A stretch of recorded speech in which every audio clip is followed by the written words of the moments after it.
আমার একটা সাধারণ প্রশ্ন। আমার বাচ্চার স্কুলের এপ্লাই করছিলাম। তো তারা অ্যাকসেপ্ট করছে স্কুলও। তো তারা আমি যে অ্যাড্রেস ইউজ করি বা অ্যাড্রেসে আছি, তারা এই অ্যাড্রেসে আমার কোনো ইউটিলিটি বিল না, ব্যাংক স্টেটমেন্ট আছে, সবটুকু আছে। ব্যাংক স্টেটমেন্ট আছে বা কোনো কাউন্সিল ট্যাক্স ইয়ার না।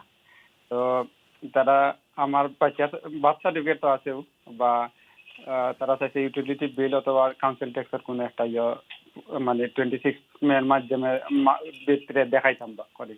তো কিতা ব্যাংক স্টেটমেন্ট দিলে দেখাইলে তারা মানবে না।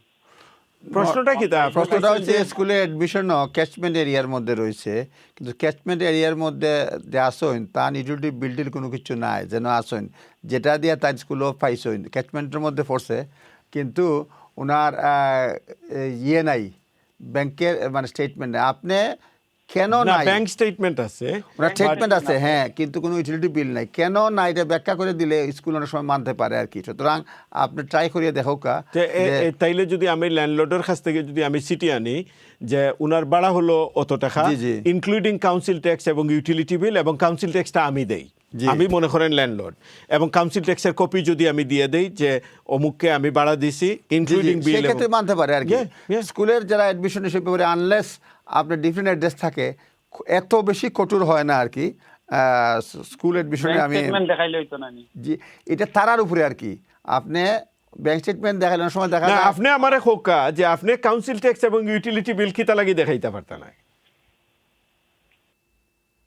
দর্শক, ওকে, লাইন চলে গেছে। জয় জয়। এখন দুইটা হইতে পারে, যদি আপনি যেটা বলছেন আর কি, যেটা ভাড়া পড়ে, ভাড়ার ক্ষেত্রে মানে হয়তো ল্যান্ডলর্ড আর ওনাকে দিচ্ছে না, বলছে যে আপনার সব কিছু ইনক্লুডেড, এরকম হইতে পারে আর কি।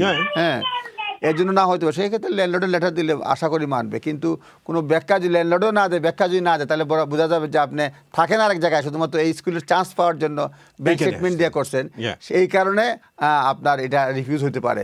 এই ক্ষেত্রে যদি ফেল করেন, অন্য কোনো এভিডেন্স সন্তোষজনক না দিতে পারেন, তাহলে স্কুল বলতে পারে আমরা we don't believe that you live here, maybe you live somewhere else, so you are unable to provide documents, এটা বলতে পারে আর কি।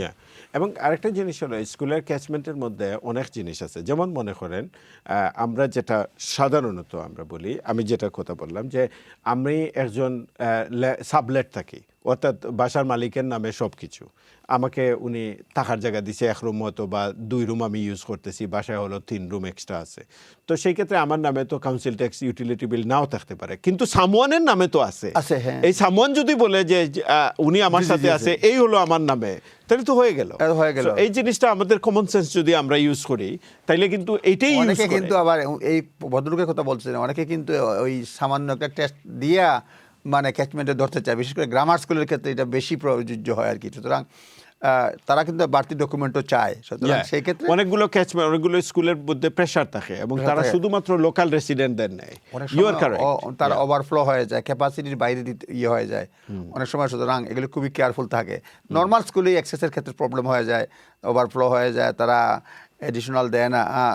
আমি মানে এমনও গেছি, এপিলে গেছি, বিভিন্ন জায়গায় এপিলে গেছি, এপিলের ক্ষেত্রে খুব শক্ত। আমার বাচ্চার জন্য বেশ কয়েকবার আমি স্কুলের এপিল আমি খুব ভালো করে জানি। জি, আমিও রিসেন্টলি মানে রেড ব্রিজেই 2টা এপিল করেছি আর কি এই ক্ষেত্রে, কিন্তু তারা খুব স্ট্রিক্ট।